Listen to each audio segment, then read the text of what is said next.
Hi hello வணக்கம். இன்னைக்கு நம்ம பென் குட்கர் டைரக்ஷன்ல 2024 அமெரிக்காவில் ரிலீஸ் ஆன ஒரு ஆங்கில படமான இயர் 10 இந்த படத்தை பத்தி பார்க்க போறோம். இந்த படத்தோட ஸ்டோரி பார்க்கறதுக்கு முன்னாடி நம்ம சேனலை சப்ஸ்கிரைப் பண்ணி வச்சுக்கோங்க. அப்பதான் நான் போற வீடியோ உங்களுக்கு வந்து கிடைக்கும்.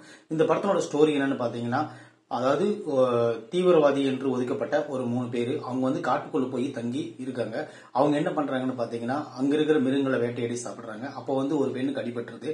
அதுக்குள்ள வந்து 3 பேர் அதுல இருக்கிறாங்க.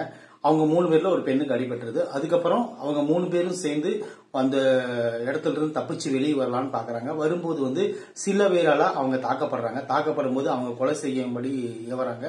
அதுல ஒருத்தர் இறந்து விட அந்த பெண்ணும் அந்த ஆணும் அவங்க கிட்ட இருந்து தப்பிச்சு வெளியே வந்தாங்களா இல்ல மீண்டும் அங்கேயே இறந்துட்டாங்களா அப்படிங்கறது அந்த படத்தினோட ஸ்டோரி. இந்த ஸ்டோரியை வந்து பாத்தீங்கன்னா, இந்த 1.5 மணி நேரம் ஓடக்கூடிய இந்த படத்துல வந்து முழுக்க வசனமே கிடையாது, ஒன்லி ஆக்ஷன் மட்டும்தான். அதுக்கே இந்த படத்தினுடைய டைரக்டர் நம்ம பாராட்டி ஆகணும்.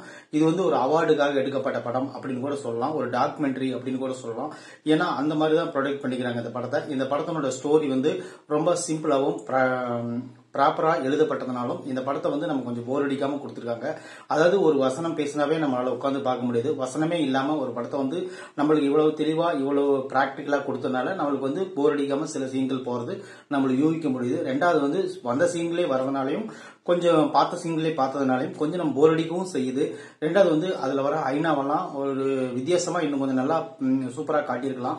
ஏன்னா அதை அவங்க மிஸ் பண்ணிட்டாங்க. ஏன்னா அதனோட நல்லா எதிர்பார்த்த ஒரு காட்டுக்குள்ளனா நிறைய விலங்குகள் இருக்கும் அப்படின்னு சொல்லிட்டு நம்ம எதிர்பார்ப்போம். ஐநாவெல்லாம் வர சீன் வந்து இன்னும் கொஞ்சம் நல்லா ப்ராப்பரா கொடுத்திருந்தாங்கன்னா இந்த படம் இன்னும் நல்லா பேசப்பட்ட படமா இருக்கும். அந்த தீவிரவாதிகளை வரவங்கள அந்த வில்லனா வரவர் கொஞ்சம் நல்லா ஒரு பாக்குறதுக்கு கொஞ்சம் பயமுறுத்துற மாதிரி இருக்காரு. அது போக அந்த படத்துல வர எல்லாருமே சரி அப்பப்ப ரியலா சாவர மாதிரியும் ரியலா அவங்க அந்த யதார்த்தமான நடிப்பை காட்டினதுனால அந்த படத்தை வந்து நம்ம உட்காந்து ஒரு டாக்குமெண்ட்ரி மூவி மாதிரி பார்க்க வேண்டிய சூழ்நிலையை உருவாக்குறாங்க. இந்த படத்துக்கு வந்து நம்ம வந்து ஒரு 45 to 50 மார்க் கொடுக்கலாம். அதுக்கு உண்டான ஒர்த்தான படம் தான் இது. ஏன்னா வசனமே இல்லாம இந்த அளவு 1.5 மணி நேரத்தில் நம்மள உட்கார வைக்கிறது வந்து பெரிய விஷயம். இந்த படம் வந்து உங்களுக்கு பார்க்கணும் அப்படின்னு நினைச்சீங்கன்னா நம்ம ஓடிடி தளத்திலேயே இருக்கு, நீங்க வந்து டவுன்லோட் பண்ணி பாருங்க. உங்களுக்கான வீடியோக்கள் தொடர்ந்து வந்துட்டே இருக்கும். நம்ம சேனலை சப்ஸ்கிரைப் பண்ணிச்சுக்கோங்க. தேங்க்யூ.